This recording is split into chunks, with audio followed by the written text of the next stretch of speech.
ਉਹ ਸਾਡੇ ਤੋਂ ਕਿਤੇ ਅੱਗੇ ਤਕਨੀਕ ਦੇ ਵਿੱਚ ਲੰਘ ਚੁੱਕੇ ਨੇ ਔਰ ਅਸੀਂ ਪਿੱਛੇ ਜਿਹੜੇ ਸਾਈਬਰ ਅਪਰਾਧੀ ਪਕੜਨ ਵਾਲੇ ਜਿਹੜੀ ਟੀਮ ਹੈ ਜਾਂ ਐਥੀਕਲ ਹੈਕਰ ਨੇ ਉਹਦੇ ਪਿੱਛੇ ਵੀ ਚੱਲ ਰਹੇ ਨੇ। ਕਈ ਮਾਮਲਿਆਂ ਦੇ ਵਿੱਚ ਉਹ ਪਹਿਲਾਂ ਵੀ ਇੰਤਜ਼ਾਮ ਕਰ ਲੈਂਦੇ ਨੇ।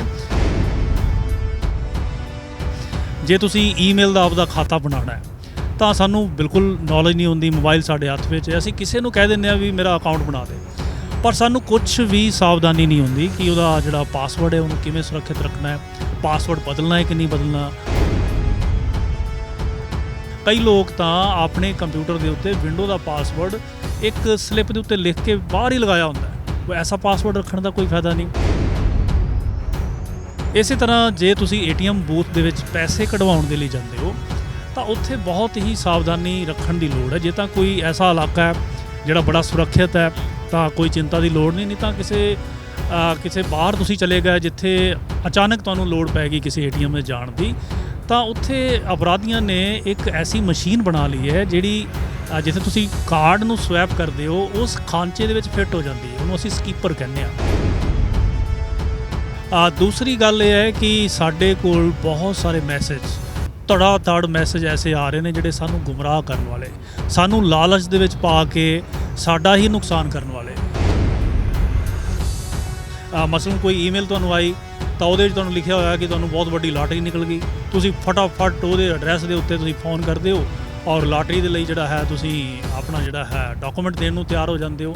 ਤਾਂ ਪਰਸਨਲ ਤੁਹਾਡੇ ਡਾਕੂਮੈਂਟ ਜਾਣਕਾਰੀ ਤੋਂ ਉਹ ਤੁਹਾਡੇ ਬੈਂਕ ਅਕਾਊਂਟ ਤੱਕ ਪਹੁੰਚ ਸਕਦੇ ਨੇ। ਬਿਲਕੁਲ ਦੇਖੋ, ਇਹ ਜਿਹੜੀ ਇੰਟਰਨੈਟ ਦੀ ਦੁਨੀਆ ਹੈ ਇਹ ਇੰਨੀ ਵਿਸ਼ਾਲ ਦੁਨੀਆ ਹੈ ਕਿ ਇਹਦੇ ਉੱਤੇ ਜਦੋਂ ਵੀ ਤੁਸੀਂ ਕੰਮ ਕਰਦੇ ਹੋ, ਕੋਈ ਡਾਟਾ ਪਾਉਂਦੇ ਹੋ ਤਾਂ ਉਹ ਤੁਹਾਡੇ ਲਈ 100% ਉਹ ਸੁਰੱਖਿਅਤ ਨਹੀਂ ਹੈ। ਪਰ ਜਿਹੜੇ ਸਾਈਬਰ ਸੁਰੱਖਿਆ ਦੀ ਗੱਲ ਕਰੀਏ ਤਾਂ ਉਹਦੇ ਵਿੱਚ ਹਾਲਾਂ ਮੈਨੂੰ ਉਨੀ ਨੌਲੇਜ ਨਹੀਂ ਹੈ, ਪਰ ਬਹੁਤ ਜ਼ਿਆਦਾ ਗਿਆਨਵਾਨ ਜਿਹੜੇ ਸਾਈਬਰ ਜਿਹੜੇ ਸੁਰੱਖਿਆ ਵਾਲੇ ਬੰਦੇ ਨੇ ਉਹਨਾਂ ਦੇ ਨਾਲ ਵੀ ਬਹੁਤ ਵੱਡੀਆਂ ਠੱਗੀਆਂ ਹੋਈਆਂ ਨੇ।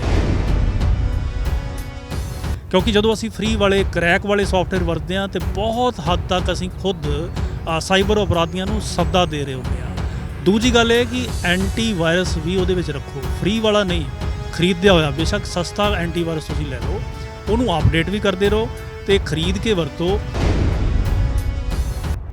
ਔਰ ਉਹ ਲੋਕ ਇਕੱਲੇ ATM ਨੰਬਰ ਤੱਕ ਸੀਮਤ ਨਹੀਂ ਰਹਿੰਦੇ, ਅਗਾਂਹ ਤੋਂ ਅਗਾਂਹ ਤੁਹਾਨੂੰ ਮਨੋਵਿਗਿਆਨਿਕ ਤੌਰ 'ਤੇ ਉੱਥੇ ਤੱਕ ਤੁਹਾਡੇ ਦਿਮਾਗ ਦੇ ਉਸ ਪਰਤਾਂ ਤੱਕ ਪਹੁੰਚ ਜਾਂਦੇ ਨੇ ਜਿੱਥੇ ਤੁਹਾਡਾ ਪਾਸਵਰਡ ਵੀ, CVC ਨੰਬਰ ਵੀ, ਉਹ ਸਾਰੀਆਂ ਚੀਜ਼ਾਂ ਜਿਹੜੀ ਐਕਸਪਾਇਰੀ ਡੇਟ ਉਹ ਸਭ ਕੁਝ ਤੁਸੀਂ ਖੁਦ ਹੀ ਬੋਲ ਦਿੰਦੇ ਹੋ। ਤੁਹਾਨੂੰ ਆਪ ਨੂੰ ਵੀ ਬਾਅਦ ਵਿੱਚ ਬੜੀ ਹੈਰਾਨੀ ਪਰੇਸ਼ਾਨੀ ਹੁੰਦੀ ਕਿ ਸਾਰਾ ਕੁਝ ਮੈਂ ਦੱਸ ਕਿਵੇਂ ਦਿੱਤਾ, ਵੀ ਮੈਨੂੰ ਪਤਾ ਵੀ ਸੀਗਾ।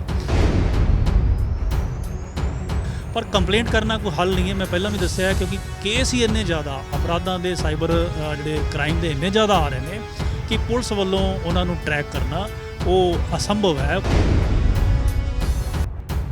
ਬਿਲਕੁਲ ਇੱਦਾਂ ਦੇ ਕੋਈ ਅਹਿਮ ਜਿਹੜਾ ਮਸਲਾ ਹੁੰਦਾ ਹੈ ਜਾਂ ਕੋਈ ਕਿਸੇ ਵਿਸ਼ੇਸ਼ ਵਿਅਕਤੀ ਦੇ ਨਾਲ ਇਹ ਘਟਨਾ ਵਾਪਰਦੀ ਫਿਰ ਤਾਂ ਉਹ ਫਟਾਫਟ ਇਹਦੇ ਉੱਤੇ ਕਾਰਵਾਈ ਹੋ ਜਾਂਦੀ ਹੈ। ਪਰ ਇੱਕ ਆਮ ਬੰਦਾ ਜੇ ਚਾਹੇ ਕਿ ਮੇਰੇ ਨਾਲ ਇਹ ਠੱਗੀ ਹੋ ਗਈ ਹੈ ਅਤੇ ਉਹ ਮੇਰਾ ਪੈਸਾ ਵਾਪਸ ਆ ਜਾਊਗਾ ਜਾਂ ਉਹ ਬੰਦਾ ਜਿਹੜਾ ਹੈ ਟਰੈਕ ਹੋ ਜਾਊਗਾ, ਉਹ ਮੈਨੂੰ ਲੱਗਦਾ ਹੈ ਕਿ ਉਹ ਉਨਾ ਸੌਖਾ ਨਹੀਂ ਹੈ ਜਿੰਨਾ ਅਸੀਂ ਸਮਝ ਲੈਂਦੇ ਹਾਂ।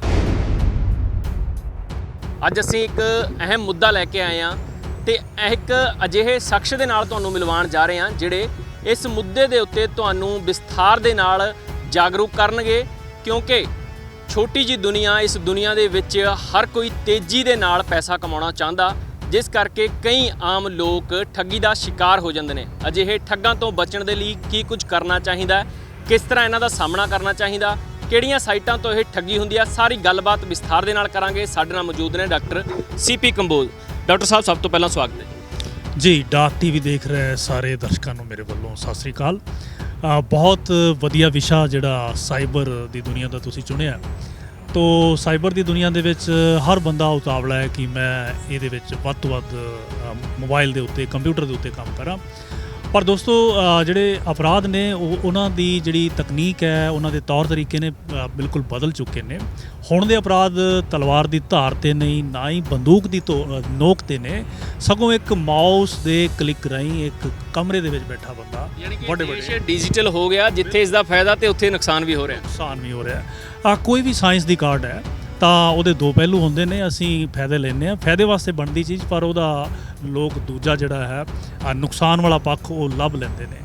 ਸੋ ਸਾਈਬਰ ਅਪਰਾਧਾਂ ਦੇ ਵਿੱਚ ਜਿਹੜਾ ਹੈ ਬਹੁਤ ਗੰਭੀਰ ਮਸਲਾ ਬਣ ਗਿਆ, ਖਾਸ ਤੌਰ 'ਤੇ ਜਦੋਂ ਦਾ ਕਰੋਨਾ ਦਾ ਦੌਰ ਚੱਲਿਆ, ਲੋਕ ਵਿਹਲੇ ਨੇ, ਕਲਾਸਾਂ ਆਨਲਾਈਨ ਲੱਗ ਰਹੀਆਂ ਨੇ, ਲੋਕ ਵਰਕ ਫਰੋਮ ਹੋਮ ਕਰ ਰਹੇ ਨੇ, ਤੋ ਸਾਈਬਰ ਦੀ ਵਰਤੋਂ ਜ਼ਿਆਦਾ ਕਰ ਰਹੇ ਆ, ਉਸ ਕਰਕੇ ਸਾਈਬਰ ਅਪਰਾਧ ਵੀ ਵੱਧ ਰਹੇ ਨੇ ਤੇ ਸਾਈਬਰ ਅਪਰਾਧੀ ਜਿਹੜੇ ਨੇ ਕਹਿ ਸਕਦੇ ਡਾਕਟਰ ਸਾਹਿਬ ਜਿਵੇਂ ਵਿਹਲਾ ਮਨ ਕਹਿੰਦੇ ਸ਼ੈਤਾਨ ਦਾ, ਤਾਂ ਉਹਨਾਂ ਨੂੰ ਸਿਰਫ ਇਹ ਹੁੰਦਾ ਕਿ ਕਿਸ ਤਰ੍ਹਾਂ ਅਸੀਂ ਆਨਲਾਈਨ ਲੋਕਾਂ ਦੇ ਨਾਲ ਠੱਗੀ, ਆਨਲਾਈਨ ਘਰੇ ਬੈਠੇ ਹੀ ਸ਼ੈਤਾਨੀ ਦਿਮਾਗ ਦੇ ਨਾਲ ਪੈਸਾ ਕਮਾਈਏ। ਬਿਲਕੁਲ ਉਹ ਸਾਡੇ ਤੋਂ ਕਿਤੇ ਅੱਗੇ ਤਕਨੀਕ ਦੇ ਵਿੱਚ ਲੰਘ ਚੁੱਕੇ ਨੇ, ਔਰ ਅਸੀਂ ਪਿੱਛੇ ਜਿਹੜੇ ਸਾਈਬਰ ਅਪਰਾਧੀ ਪਕੜਨ ਵਾਲੇ ਜਿਹੜੀ ਟੀਮ ਹੈ ਜਾਂ ਐਥੀਕਲ ਹੈਕਰ ਨੇ, ਉਹਦੇ ਪਿੱਛੇ ਵੀ ਚੱਲ ਰਹੇ ਨੇ। ਕਈ ਮਾਮਲਿਆਂ ਦੇ ਵਿੱਚ ਉਹ ਪਹਿਲਾਂ ਵੀ ਇੰਤਜ਼ਾਮ ਕਰ ਲੈਂਦੇ ਨੇ, ਪਰ ਅਸੀਂ ਦੇਖਣਾ ਹੈ ਕਿ ਜੇ ਅਸੀਂ ਕਿਸੇ ਵੀ ਜਿਹੜਾ ਹੈ ਡਿਜੀਟਲ ਡਿਵਾਈਸ ਦੀ ਵਰਤੋਂ ਕਰਨੀ ਹੈ, ਕਿਸੇ ਸੋਸ਼ਲ ਮੀਡੀਆ ਨੈਟਵਰਕ ਦੀ ਵਰਤੋਂ ਕਰਨੀ ਹੈ, ਤਾਂ ਉਹਦੇ ਬਾਰੇ ਪਹਿਲਾਂ ਸਾਵਧਾਨੀ ਹੋਵੇ। ਮਸਲਨ ਜੇ ਤੁਸੀਂ ਈਮੇਲ ਦਾ ਆਪਦਾ ਖਾਤਾ ਬਣਾਉਣਾ ਹੈ, ਤਾਂ ਸਾਨੂੰ ਬਿਲਕੁਲ ਨੌਲੇਜ ਨਹੀਂ ਹੁੰਦੀ, ਮੋਬਾਈਲ ਸਾਡੇ ਹੱਥ ਵਿੱਚ ਹੈ, ਅਸੀਂ ਕਿਸੇ ਨੂੰ ਕਹਿ ਦਿੰਦੇ ਹਾਂ ਵੀ ਮੇਰਾ ਅਕਾਊਂਟ ਬਣਾ ਦੇ,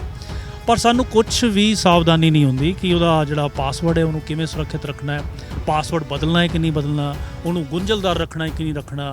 ਕਈ ਲੋਕ ਤਾਂ ਆਪਣੇ ਕੰਪਿਊਟਰ ਦੇ ਉੱਤੇ ਵਿੰਡੋ ਦਾ ਪਾਸਵਰਡ ਇੱਕ ਸਲਿੱਪ ਦੇ ਉੱਤੇ ਲਿਖ ਕੇ ਬਾਹਰ ਹੀ ਲਗਾਇਆ ਹੁੰਦਾ ਹੈ। ਐਸਾ ਪਾਸਵਰਡ ਰੱਖਣ ਦਾ ਕੋਈ ਫਾਇਦਾ ਨਹੀਂ। ਸੋ ਮੈਨੂੰ ਲੱਗਦਾ ਹੈ ਕਿ ਇਹਨਾਂ ਅਪਰਾਧਾਂ ਦੇ ਵਿੱਚ ਜਿੱਥੇ ਜਿਹੜੇ ਲੋਕ ਉਹ ਜ਼ਿਆਦਾ ਟਾਰਗੇਟ ਹੋ ਰਹੇ ਨੇ ਜਿਨ੍ਹਾਂ ਨੂੰ ਗਿਆਨ ਦੀ ਘਾਟ ਹੈ। ਸੋ ਮਸਲਾ ਜਦੋਂ ਅਪਰਾਧਾਂ ਦਾ ਹੁੰਦਾ ਹੈ, ਤਾਂ ਸਭ ਤੋਂ ਵੱਡੀ ਜਿਹੜੀ ਮਸਲਾ ਹੈ ਉਹ ਸਾਡੇ ਵਿੱਤ ਦੇ ਨਾਲ, ਪੈਸੇ ਦੇ ਨਾਲ, ਸਾਡੇ ਬੈਂਕ ਦੇ ਖਾਤਿਆਂ ਦੇ ਨਾਲ ਜੁੜਿਆ ਹੋਇਆ ਹੈ। ਉਹਦੇ ਵਿੱਚ ਅਸੀਂ ਦੇਖਦੇ ਹਾਂ ਕਿ ਬਹੁਤ ਸਾਰੇ ਅਪਰਾਧ ਹੁੰਦੇ ਨੇ ਕਿ ਨਕਲੀ ਵੈਬਸਾਈਟਾਂ ਬੈਂਕਾਂ ਨੇ ਵਾਲੀਆਂ ਜਿਹੜੀਆਂ ਨੇ ਲੋਕਾਂ ਨੇ ਬਣਾ ਲਈਆਂ ਨੇ, ਔਰ ਅਸੀਂ ਉਹਨੂੰ ਅਸਲ ਸਮਝ ਕੇ ਉਹਦੇ ਉੱਤੇ ਆਪਣਾ ਪਾਸਵਰਡ ਭਰਦੇ ਹਾਂ, ਪਾਸਵਰਡ ਚੋਰੀ ਹੋ ਜਾਂਦਾ ਹੈ, ਔਰ ਤੁਹਾਡੇ ਬੈਂਕ ਦਾ ਜਿਹੜਾ ਖਾਤਾ ਹੈ ਉਹ ਬਿਲਕੁਲ ਹੀ ਪੈਸਾ ਜਿਹੜਾ ਹੈ ਉਹਦੇ ਉੱਤੋਂ ਖਤਮ ਹੋ ਜਾਂਦਾ। ਉਹਦੇ ਲਈ ਜ਼ਰੂਰੀ ਹੈ ਕਿ ਜੇ ਤੁਸੀਂ ਬੈਂਕ ਅਕਾਊਂਟ ਬਣਾਇਆ ਹੋਇਆ ਔਰ ਨੈੱਟ ਬੈਂਕਿੰਗ ਵਰਤਦੇ ਹੋ, ਵੈਬਸਾਈਟ ਦੇ ਉੱਤੇ ਜਾ ਰਹੇ ਹੋ, ਤਾਂ ਦੋ ਚੀਜ਼ਾਂ ਦਾ ਧਿਆਨ ਰੱਖਣਾ ਹੈ ਕਿ ਜੇ ਸੁਰੱਖਿਅਤ ਵੈਬਸਾਈਟ ਹੈ ਕਿ ਨਹੀਂ। ਉਹਦੇ ਲਈ ਪਹਿਲੀ ਗੱਲ ਇਹ ਹੈ ਕਿ ਜਦੋਂ ਵੀ ਤੁਸੀਂ ਕਿਸੇ ਵੈਬਸਾਈਟ ਬੈਂਕ ਵਾਲੀ 'ਤੇ ਜਾਂਦੇ ਹੋ, ਜਿਵੇਂ SBI.com 'ਤੇ ਜਾਂਦੇ ਹੋ, ਤਾਂ ਉਹਦੇ ਖੱਬੇ ਹੱਥ ਇੱਕ ਤਾਲੇ ਦਾ ਨਿਸ਼ਾਨ, ਹਰੇ ਰੰਗ ਦਾ ਤਾਲੇ ਦਾ ਨਿਸ਼ਾਨ ਬਣਿਆ ਹੋਣਾ ਜ਼ਰੂਰੀ ਹੈ। ਔਰ ਦੂਸਰੀ ਨਿਸ਼ਾਨੀ ਇਹ ਕਿ ਵੈਬਸਾਈਟ ਦੇ ਸ਼ੁਰੂ ਦੇ ਵਿੱਚ ਆਪਣੇ ਆਪ ਲੱਗ ਜਾਏਗਾ HTTPS, ਹਾਈਪਰ ਟੈਕਸਟ ਜਿਹੜਾ ਟਰਾਂਸਫਰ ਪ੍ਰੋਟੋਕੋਲ ਹੈ, ਉਹ ਸਿਕਿਉਰ HTTPS, ਉਹ ਜੇ ਲੱਗਿਆ ਹੁੰਦਾ ਹੈ ਤਾਂ ਤੁਹਾਨੂੰ ਚਿੰਤਾ ਨਹੀਂ ਕਰਨੀ ਚਾਹੀਦੀ, ਔਰ ਉਹ ਬੈਂਕ ਦੀ ਜਿਹੜੀ ਵੈਬਸਾਈਟ ਹੈ ਉਹ ਸਿਕਿਉਰ ਹੈ। ਇਸੇ ਤਰ੍ਹਾਂ ਜੇ ਤੁਸੀਂ ATM ਬੂਥ ਦੇ ਵਿੱਚ ਪੈਸੇ ਕਢਵਾਉਣ ਦੇ ਲਈ ਜਾਂਦੇ ਹੋ, ਤਾਂ ਉੱਥੇ ਬਹੁਤ ਹੀ ਸਾਵਧਾਨੀ ਰੱਖਣ ਦੀ ਲੋੜ ਹੈ। ਜੇ ਤਾਂ ਕੋਈ ਐਸਾ ਇਲਾਕਾ ਹੈ ਜਿਹੜਾ ਬੜਾ ਸੁਰੱਖਿਅਤ ਹੈ ਤਾਂ ਕੋਈ ਚਿੰਤਾ ਦੀ ਲੋੜ ਨਹੀਂ ਤਾਂ ਕਿਸੇ ਬਾਹਰ ਤੁਸੀਂ ਚਲੇ ਗਏ ਜਿੱਥੇ ਅਚਾਨਕ ਤੁਹਾਨੂੰ ਲੋੜ ਪੈ ਗਈ ਕਿਸੇ ATM ਵਿੱਚ ਜਾਣ ਦੀ, ਤਾਂ ਉੱਥੇ ਅਪਰਾਧੀਆਂ ਨੇ ਇੱਕ ਐਸੀ ਮਸ਼ੀਨ ਬਣਾ ਲਈ ਹੈ ਜਿਹੜੀ ਜਿੱਥੇ ਤੁਸੀਂ ਕਾਰਡ ਨੂੰ ਸਵੈਪ ਕਰਦੇ ਹੋ ਉਸ ਖਾਂਚੇ ਦੇ ਵਿੱਚ ਫਿੱਟ ਹੋ ਜਾਂਦੀ ਹੈ, ਉਹਨੂੰ ਅਸੀਂ ਸਕੀਪਰ ਕਹਿੰਦੇ ਹਾਂ। ਸੋ ਜੇ ਉਹ ਸਕੀਪਰ ਵਾਲੇ ਖਾਂਚੇ ਦੇ ਵਿੱਚ ਤੁਸੀਂ ਕਾਰਡ ਇੱਕ ਵਾਰੀ ਬਣਾਤਾ, ਸਾਰੀ ਇਨਫੋਰਮੇਸ਼ਨ ਉਸ ਮਸ਼ੀਨ ਨੇ ਸਟੋਰ ਕਰ ਲਈ, ਉਹਦਾ ਉਹ ਕਲੋਨ ਵੀ ਬਣਾ ਸਕਦੇ ਨੇ ਔਰ ਤੁਹਾਡਾ ਸਾਰਾ ਜਿਹੜਾ ਹੈ ਡਾਟਾ ਚੋਰੀ ਕਰ ਸਕਦੇ ਨੇ। ਤੇ ATM ਬੂਥ ਦੇ ਵਿੱਚ ਹੋਰ ਵੀ ਕਈ ਤਰੀਕਿਆਂ ਦੇ ਨਾਲ ਇੱਦਾਂ ਦੇ ਅਪਰਾਧ ਹੋ ਰਹੇ ਨੇ। ਸਾਨੂੰ ਇਸ ਚੀਜ਼ ਦਾ ਧਿਆਨ ਰੱਖਣਾ ਚਾਹੀਦਾ। ਧਿਆਨ ਰੱਖੋ ਕਿ ਜਿੱਥੇ ਵਧੀਆ ਜਿਹੜਾ ਹੈ ਭਰੋਸੇਮੰਦ ਜਿਹੜਾ ਬੂਥ ਹੈ ATM, ਉੱਥੇ ਜਾ ਕੇ ਪੈਸੇ ਕਢਵਾਓ। ਡਾਕਟਰ ਸਾਹਿਬ ਤੁਸੀਂ ATM ਦੀ ਗੱਲ ਕੀਤੀ ਹੈ, ਇਸ ਤੋਂ ਇਲਾਵਾ ਜਿਹੜੀਆਂ ਸਵਾਈਪ ਕਰਨ ਵਾਲੀਆਂ ਮਸ਼ੀਨਾਂ ਹੁੰਦੀਆਂ ਨੇ, ਜਿਵੇਂ ਆਪਾਂ ਪੈਟਰੋਲ ਪੰਪ ਤੋਂ ਤੇਲ ਵੀ ਪਾਉਂਦੇ ਆ ਜਾਂ ਕਿਤੇ ਹੋਰ ਦੁਕਾਨ ਤੇ ਜਾਂਦੇ ਆ, ਉੱਥੇ ਵੀ ਮਸ਼ੀਨਾਂ ਹੁੰਦੀਆਂ ਨੇ, ਉੱਥੇ ਵੀ ਅਜਿਹਾ ਖਤਰਾ ਹੁੰਦਾ?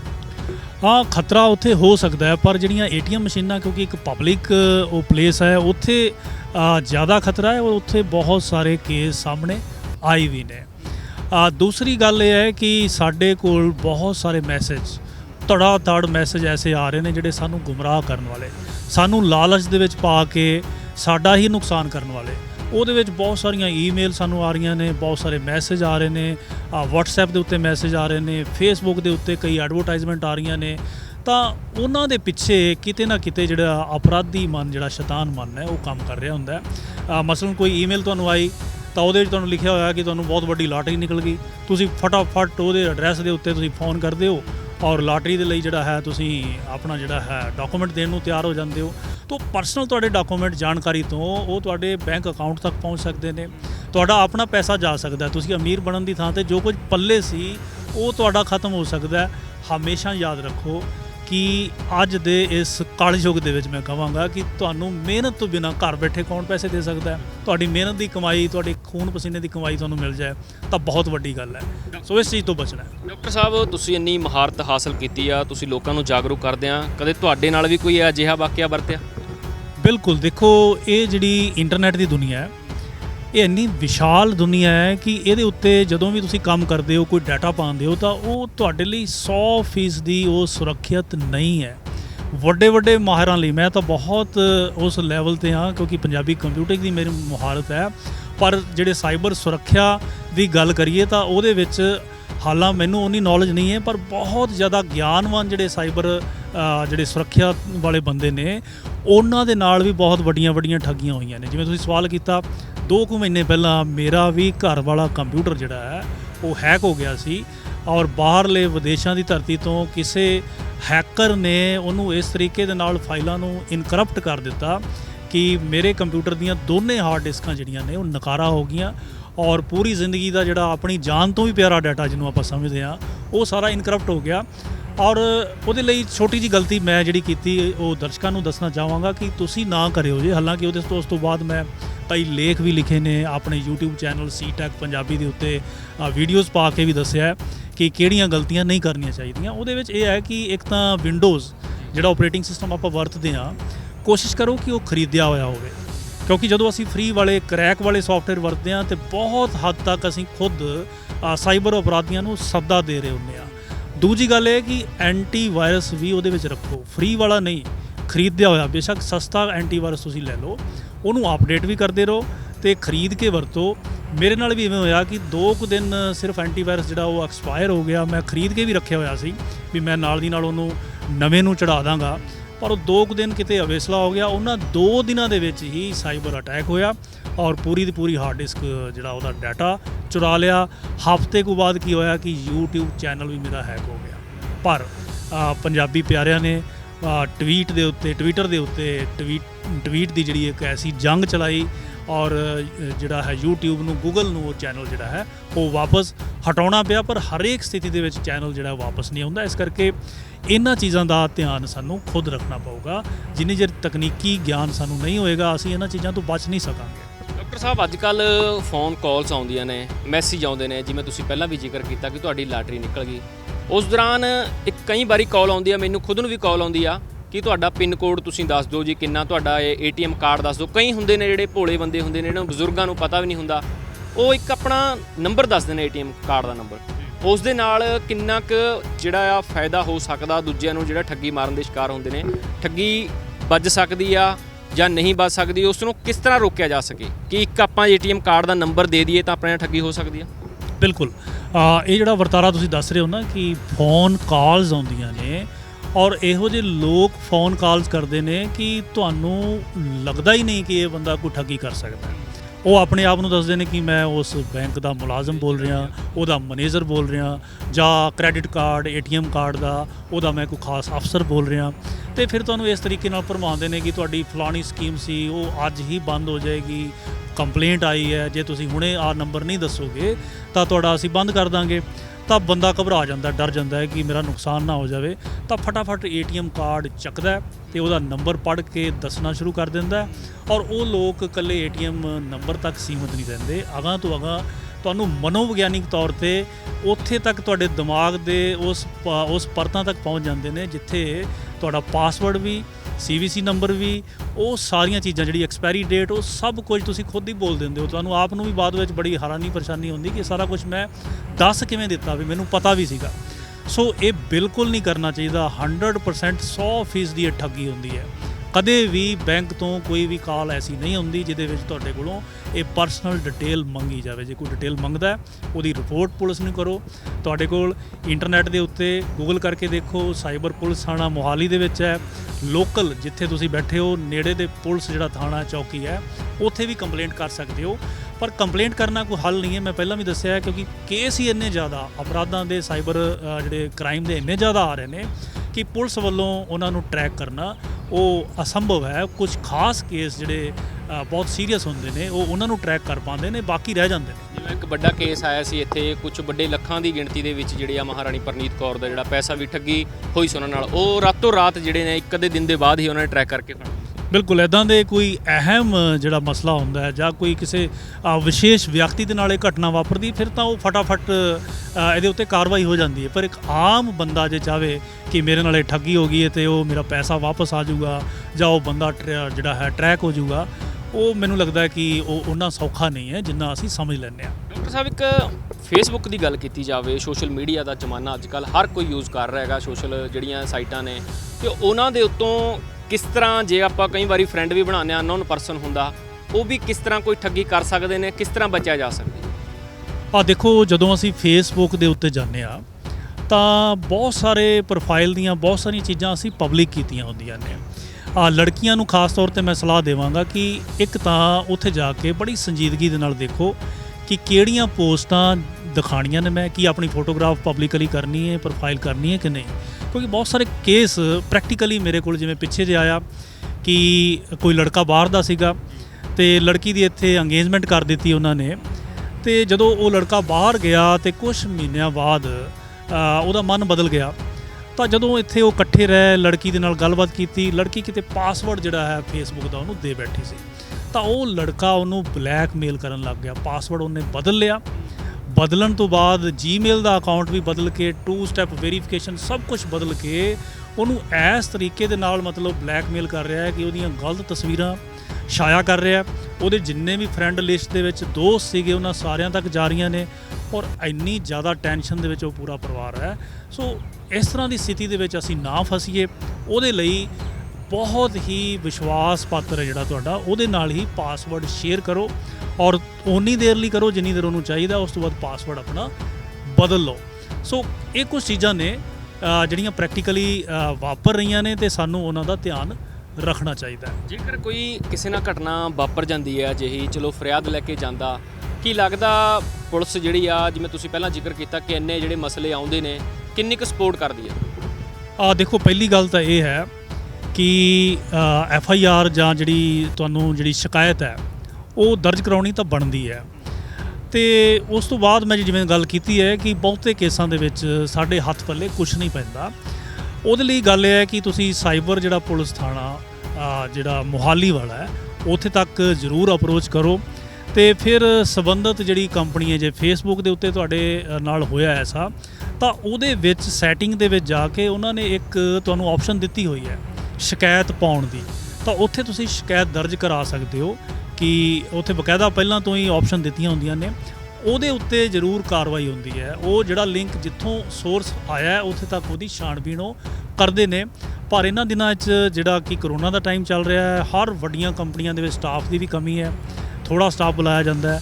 ਤੋ ਜਿਵੇਂ ਉਹ ਮੇਰੇ ਨਾਲ ਹੋਇਆ ਕਿ YouTube ਚੈਨਲ ਚਲਾ ਗਿਆ, ਤੋ 15-20 ਦਿਨਾਂ ਬਾਅਦ ਮੈਨੂੰ YouTube ਚੈਨਲ ਵਾਪਸ ਮਿਲਿਆ। ਕਾਰਨ ਇਹ ਹੈ ਕਿ ਗੂਗਲ ਦੇ ਵਿੱਚ ਵੀ EMPLOYEES ਦੀ ਮੁਲਾਜ਼ਮਾਂ ਦੀ ਗਿਣਤੀ ਘੱਟ ਸੀਗੀ, ਤੇ ਸਾਈਬਰ ਅਪਰਾਧ ਦੇ ਕੇਸ ਧੜਾ-ਧੜ ਇੰਨੇ ਜ਼ਿਆਦਾ ਆ ਰਹੇ ਸੀ ਕਿ ਤੁਸੀਂ ਉਮੀਦ ਨਹੀਂ ਲਗਾ ਸਕਦੇ ਕਿ ਤੁਹਾਡਾ ਜਿਹੜਾ ਕੇਸ ਹੈ ਉਹਦੇ 'ਤੇ ਕੋਈ ਸੁਣਵਾਈ ਹੋਏਗੀ। ਉਸ ਲਈ ਸਭ ਤੋਂ ਵਧੀਆ ਹੈ ਕਿ ਉਹਦੀ ਸਾਵਧਾਨੀ ਹੀ ਰੱਖੀ ਜਾਵੇ, ਤਾਂ ਉਹ ਹੀ ਜ਼ਿਆਦਾ ਬਿਹਤਰ ਹੈ, ਕਿਉਂਕਿ ਜਦੋਂ ਇਹ ਘਟਨਾ ਵਾਪਰ ਜਾਂਦੀ ਹੈ ਫਿਰ ਬਹੁਤ ਘੱਟ ਚਾਂਸ ਨੇ ਕਿ ਉਹਦਾ ਕੁਝ ਹੱਲ ਮਿਲ ਜਾਏ। ਡਾਕਟਰ ਸਾਹਿਬ, ਆਖਰੀ ਸਵਾਲ ਹੈ, ਜਿਹੜੀ ਆਨਲਾਈਨ ਟ੍ਰਾਂਜੈਕਸ਼ਨ ਕਰਦੇ ਹਾਂ ਆਪਾਂ, ਉਹ ਆਪਣੇ ਲਈ ਸਹੀ ਆ ਜਾਂ ਫਿਰ ਉਹ ਵੀ ਖਤਰਨਾਕ ਸਿੱਧ ਹੋ ਸਕਦੀ ਹੈ? ਦੇਖੋ, ਜੇ ਤਾਂ ਤੁਸੀਂ ਉਹਦੇ ਲਈ ਸੁਰੱਖਿਆ ਦੇ ਕੁਝ ਟਿਪਸ ਵਰਤੇ ਹੋਏ ਨੇ, ਆਨਲਾਈਨ ਟ੍ਰਾਂਜੈਕਸ਼ਨ ਜਿਵੇਂ Paytm ਦੇ ਰਾਹੀਂ ਕਰ ਰਹੇ ਹੋ, UPI ਦੇ ਰਾਹੀਂ ਕਰ ਰਹੇ ਹੋ, ਤੁਸੀਂ Google Pay ਦੇ ਰਾਹੀਂ ਕਰ ਰਹੇ ਹੋ, ਤਾਂ ਉਹਦਾ ਪ੍ਰੋਪਰ ਤੁਸੀਂ ਪਾਸਵਰਡ ਰੱਖਿਆ ਹੋਇਆ ਹੈ, ਔਰ ਇੱਕ ਹੋਰ ਐਪ ਪਾਸਵਰਡ ਐਕਸਟਰਾ ਜਿਹੜਾ ਮਾਸਟਰ ਪਾਸਵਰਡ ਜਿਹਨੂੰ ਕਹਿ ਦਈਏ, ਇੱਕ ਵੱਖਰੀ ਐਪ ਇੰਸਟਾਲ ਕਰਕੇ ਉਹਦਾ ਇੱਕ ਮਾਸਟਰ ਪਾਸਵਰਡ ਵੀ ਰੱਖਿਆ ਹੋਇਆ, ਮਤਲਬ ਦੋਨੇ ਪਾਸਵਰਡ ਤੁਸੀਂ ਰੱਖੇ ਹੋਏ ਨੇ। ਔਰ Google Pay ਦਾ ਪਾਸਵਰਡ ਆਟੋ ਸੇਵ ਦੇ ਉੱਤੇ ਨਹੀਂ ਲਗਾਇਆ ਹੋਇਆ। ਮਤਲਬ ਕਈ ਵਾਰੀ ਅਸੀਂ ਇਸ ਚੀਜ਼ ਤੋਂ ਡਰਦੇ ਹਾਂ ਕਿ ਹਰ ਵਾਰੀ ਸਾਨੂੰ ਪਾਸਵਰਡ ਨਾ ਲਗਾਉਣਾ ਪਵੇ ਤੇ ਉਹ ਯਾਦ ਰੱਖ ਲਵੇ, ਉਹ ਕੰਮ ਨਹੀਂ ਕਰਨਾ। ਹਰ ਵਾਰੀ ਪਾਸਵਰਡ ਖੁਦ ਭਰੋ, ਮੈਨੂਅਲੀ ਭਰੋ। ਸੋ ਇਹ ਕੁਝ ਚੀਜ਼ਾਂ ਨੇ ਜਿਹਦੇ ਨਾਲ ਤੁਸੀਂ ਬਚ ਸਕਦੇ ਹੋ। ਪਰ ਮੈਂ ਜਿਵੇਂ ਪਹਿਲਾਂ ਕਿਹਾ ਕਿ ਇੰਟਰਨੈਟ ਦੀ ਦੁਨੀਆ ਦੇ ਉੱਤੇ ਜਦੋਂ ਤੁਸੀਂ ਪ੍ਰਵੇਸ਼ ਕਰ ਗਏ, 100% ਉਹ ਸੁਰੱਖਿਅਤ ਨਹੀਂ ਹੈ। ਮੈਂ ਡਰਾ ਨਹੀਂ ਰਿਹਾ, ਇਹਦੇ ਲਈ ਸਰਕਾਰਾਂ ਵੀ ਲੱਗੀਆਂ ਹੋਈਆਂ ਨੇ, ਉਹਦੇ ਲਈ ਸੁਰੱਖਿਆ ਮਾਹਿਰ ਵੀ ਲੱਗੇ ਹੋਏ ਨੇ, ਫਿਰ ਵੀ ਕਿਤੇ ਨਾ ਕਿਤੇ ਤੱਕ ਅਸੀਂ ਜਿਹੜਾ ਹੈ ਉੱਥੇ ਪਹੁੰਚ ਨਹੀਂ ਕਰ ਪਾਉਂਦੇ ਜਿੱਥੇ ਤੱਕ ਜਿਹੜੇ ਸਾਈਬਰ ਅਪਰਾਧੀ ਨੇ, ਕ੍ਰਾਈਮ ਕਰਨ ਵਾਲੇ ਨੇ, ਉਹ ਪਹੁੰਚ ਰਹੇ ਨੇ, ਜਿੱਥੇ ਤੱਕ ਉਹਨਾਂ ਦੀ ਟੈਕਨੋਲੋਜੀ ਪਹੁੰਚ ਰਹੀ ਹੈ। ਜੀ ਜੀ, ਬਹੁਤ ਬਹੁਤ ਧੰਨਵਾਦ। ਬਹੁਤ ਬਹੁਤ ਸ਼ੁਕਰੀਆ ਜੀ ਮੌਕਾ ਦੇਣ ਲਈ। ਸੋ ਬਿਲਕੁਲ ਇੰਟਰਨੈਟ ਦੀ ਦੁਨੀਆ ਜਿਹੜੀ ਬਹੁਤ ਵੱਡੀ ਦੁਨੀਆ, ਹਰ ਕੋਈ ਘੱਟ ਸਮੇਂ ਦੇ ਵਿੱਚ ਵੱਧ ਪੈਸਾ ਕਮਾਉਣਾ ਚਾਹੁੰਦਾ, ਜਿਸ ਕਰਕੇ ਲੋਕ ਠੱਗੀ ਕਰਦੇ ਨੇ, ਭੋਲੇ ਭਾਲੇ ਲੋਕਾਂ ਨੂੰ ਆਪਣਾ ਸ਼ਿਕਾਰ ਬਣਾਉਂਦੇ ਨੇ ਤੇ ਬਾਅਦ ਦੇ ਵਿੱਚ ਭਾਵੇਂ ਕੀ ਰਿਪੋਰਟਾਂ ਲਿਖਾਈਆਂ ਜਾਂਦੀਆਂ ਨੇ, ਪੁਲਿਸ ਕੋਲ ਜਾਇਆ ਜਾਂਦਾ ਆ, ਪਰ ਕਈ ਵਾਰੀ ਤੁਹਾਡੇ ਹੱਥ ਪੱਲੇ ਨਿਰਾਸ਼ਾ ਹੀ ਰਹਿੰਦੀ ਆ, ਉਸ ਤੋਂ ਇਲਾਵਾ ਕੁਝ ਨਹੀਂ। ਸਭ ਤੋਂ ਡਾਕਟਰ ਸਾਹਿਬ ਨੇ ਜਿਹੜਾ ਦੱਸਿਆ ਵਧੀਆ ਤਰੀਕਾ ਇਹੀ ਆ ਕਿ ਤੁਸੀਂ ਸੁਰੱਖਿਅਤ ਰਹੋ, ਤੁਹਾਡੇ ਅਕਾਊਂਟਾਂ ਨੂੰ ਸੁਰੱਖਿਅਤ ਰੱਖੋ ਤਾਂ ਜੋ ਕਿਸੇ ਨੂੰ ਕੋਈ ਮੌਕਾ ਨਾ ਮਿਲ ਸਕੇ। ਹੋਰ ਵੀ ਤੁਹਾਨੂੰ ਪਲ ਪਲ ਦੀ ਜਾਣਕਾਰੀ ਦਿੰਦੇ ਰਹਾਂਗੇ।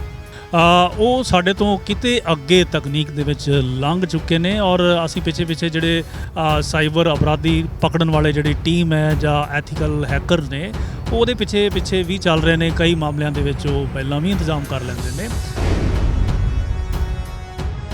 ਜੇ ਤੁਸੀਂ ਈਮੇਲ ਦਾ ਆਪਦਾ ਖਾਤਾ ਬਣਾਉਣਾ ਹੈ ਤਾਂ ਸਾਨੂੰ ਬਿਲਕੁਲ ਨੌਲੇਜ ਨਹੀਂ ਹੁੰਦੀ, ਮੋਬਾਈਲ ਸਾਡੇ ਹੱਥ ਵਿੱਚ ਹੈ, ਅਸੀਂ ਕਿਸੇ ਨੂੰ ਕਹਿ ਦਿੰਦੇ ਹਾਂ ਵੀ ਮੇਰਾ ਅਕਾਊਂਟ ਬਣਾ ਦਿਓ, ਪਰ ਸਾਨੂੰ ਕੁਝ ਵੀ ਸਾਵਧਾਨੀ ਨਹੀਂ ਹੁੰਦੀ ਕਿ ਉਹਦਾ ਜਿਹੜਾ ਪਾਸਵਰਡ ਹੈ ਉਹਨੂੰ ਕਿਵੇਂ ਸੁਰੱਖਿਅਤ ਰੱਖਣਾ ਹੈ, ਪਾਸਵਰਡ ਬਦਲਣਾ ਹੈ ਕਿ ਨਹੀਂ ਬਦਲਣਾ। ਕਈ ਲੋਕ ਤਾਂ ਆਪਣੇ ਕੰਪਿਊਟਰ ਦੇ ਉੱਤੇ ਵਿੰਡੋ ਦਾ ਪਾਸਵਰਡ ਇੱਕ ਸਲਿੱਪ ਦੇ ਉੱਤੇ ਲਿਖ ਕੇ ਬਾਹਰ ਹੀ ਲਗਾਇਆ ਹੁੰਦਾ ਹੈ। ਐਸਾ ਪਾਸਵਰਡ ਰੱਖਣ ਦਾ ਕੋਈ ਫਾਇਦਾ ਨਹੀਂ। ਇਸੇ ਤਰ੍ਹਾਂ ਜੇ ਤੁਸੀਂ ATM ਬੂਥ ਦੇ ਵਿੱਚ ਪੈਸੇ ਕਢਵਾਉਣ ਦੇ ਲਈ ਜਾਂਦੇ ਹੋ ਤਾਂ ਉੱਥੇ ਬਹੁਤ ਹੀ ਸਾਵਧਾਨੀ ਰੱਖਣ ਦੀ ਲੋੜ ਹੈ। ਜੇ ਤਾਂ ਕੋਈ ਐਸਾ ਇਲਾਕਾ ਹੈ ਜਿਹੜਾ ਬੜਾ ਸੁਰੱਖਿਅਤ ਹੈ ਤਾਂ ਕੋਈ ਚਿੰਤਾ ਦੀ ਲੋੜ ਨਹੀਂ ਤਾਂ ਕਿਸੇ ਬਾਹਰ ਤੁਸੀਂ ਚਲੇ ਗਏ ਜਿੱਥੇ ਅਚਾਨਕ ਤੁਹਾਨੂੰ ਲੋੜ ਪੈ ਗਈ ਕਿਸੇ ATM ਵਿੱਚ ਜਾਣ ਦੀ, ਤਾਂ ਉੱਥੇ ਅਪਰਾਧੀਆਂ ਨੇ ਇੱਕ ਐਸੀ ਮਸ਼ੀਨ ਬਣਾ ਲਈ ਹੈ ਜਿਹੜੀ ਜਿੱਥੇ ਤੁਸੀਂ ਕਾਰਡ ਨੂੰ ਸਵੈਪ ਕਰਦੇ ਹੋ ਉਸ ਖਾਂਚੇ ਦੇ ਵਿੱਚ ਫਿੱਟ ਹੋ ਜਾਂਦੀ ਹੈ, ਉਹਨੂੰ ਅਸੀਂ ਸਕੀਪਰ ਕਹਿੰਦੇ ਹਾਂ।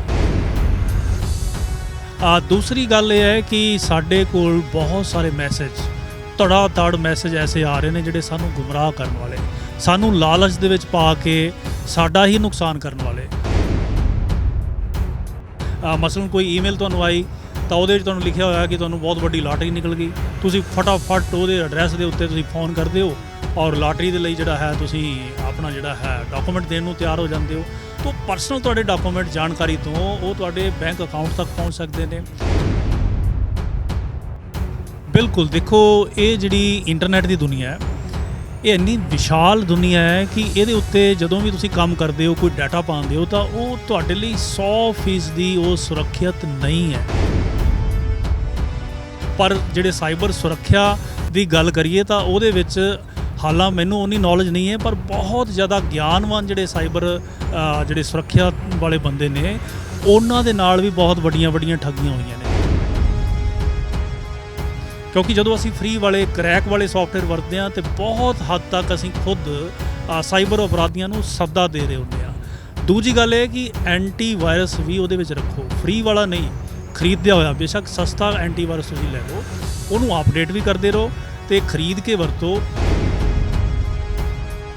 ਔਰ ਉਹ ਲੋਕ ਇਕੱਲੇ ATM ਨੰਬਰ ਤੱਕ ਸੀਮਿਤ ਨਹੀਂ ਰਹਿੰਦੇ, ਅਗਾਂਹ ਤੋਂ ਅਗਾਂਹ ਤੁਹਾਨੂੰ ਮਨੋਵਿਗਿਆਨਿਕ ਤੌਰ ਤੇ ਉੱਥੇ ਤੱਕ ਤੁਹਾਡੇ ਦਿਮਾਗ ਦੇ ਉਸ ਪਰਤਾਂ ਤੱਕ ਪਹੁੰਚ ਜਾਂਦੇ ਨੇ ਜਿੱਥੇ ਤੁਹਾਡਾ ਪਾਸਵਰਡ ਵੀ, CVC ਨੰਬਰ ਵੀ, ਉਹ ਸਾਰੀਆਂ ਚੀਜ਼ਾਂ ਜਿਹੜੀ ਐਕਸਪਾਇਰੀ ਡੇਟ, ਉਹ ਸਭ ਕੁਝ ਤੁਸੀਂ ਖੁਦ ਹੀ ਬੋਲ ਦਿੰਦੇ ਹੋ। ਤੁਹਾਨੂੰ ਆਪ ਨੂੰ ਵੀ ਬਾਅਦ ਵਿੱਚ ਬੜੀ ਹੈਰਾਨੀ ਪਰੇਸ਼ਾਨੀ ਹੁੰਦੀ ਕਿ ਸਾਰਾ ਕੁਝ ਮੈਂ ਦੱਸ ਕਿਵੇਂ ਦਿੱਤਾ ਵੀ ਮੈਨੂੰ ਪਤਾ ਵੀ ਸੀਗਾ। ਪਰ ਕੰਪਲੇਂਟ ਕਰਨਾ ਕੋਈ ਹੱਲ ਨਹੀਂ ਹੈ, ਮੈਂ ਪਹਿਲਾਂ ਵੀ ਦੱਸਿਆ ਹੈ, ਕਿਉਂਕਿ ਕੇਸ ਹੀ ਇੰਨੇ ਜ਼ਿਆਦਾ ਅਪਰਾਧਾਂ ਦੇ ਸਾਈਬਰ ਜਿਹੜੇ ਕ੍ਰਾਈਮ ਦੇ ਇੰਨੇ ਜ਼ਿਆਦਾ ਆ ਰਹੇ ਨੇ ਕਿ ਪੁਲਿਸ ਵੱਲੋਂ ਉਹਨਾਂ ਨੂੰ ਟਰੈਕ ਕਰਨਾ ਉਹ ਅਸੰਭਵ ਹੈ। ਬਿਲਕੁਲ ਇੱਦਾਂ ਦੇ ਕੋਈ ਅਹਿਮ ਜਿਹੜਾ ਮਸਲਾ ਹੁੰਦਾ ਹੈ ਜਾਂ ਕੋਈ ਕਿਸੇ ਵਿਸ਼ੇਸ਼ ਵਿਅਕਤੀ ਦੇ ਨਾਲ ਇਹ ਘਟਨਾ ਵਾਪਰਦੀ, ਫਿਰ ਤਾਂ ਉਹ ਫਟਾਫਟ ਇਹਦੇ ਉੱਤੇ ਕਾਰਵਾਈ ਹੋ ਜਾਂਦੀ ਹੈ। ਪਰ ਇੱਕ ਆਮ ਬੰਦਾ ਜੇ ਚਾਹਵੇ ਕਿ ਮੇਰੇ ਨਾਲ ਇਹ ਠੱਗੀ ਹੋ ਗਈ ਹੈ ਤੇ ਉਹ ਮੇਰਾ ਪੈਸਾ ਵਾਪਸ ਆ ਜਾਊਗਾ ਜਾਂ ਉਹ ਬੰਦਾ ਜਿਹੜਾ ਹੈ ਟਰੈਕ ਹੋ ਜਾਊਗਾ, ਉਹ ਮੈਨੂੰ ਲੱਗਦਾ ਕਿ ਉਹ ਉਹਨਾਂ ਸੌਖਾ ਨਹੀਂ ਹੈ ਜਿੰਨਾ ਅਸੀਂ ਸਮਝ ਲੈਂਦੇ ਹਾਂ।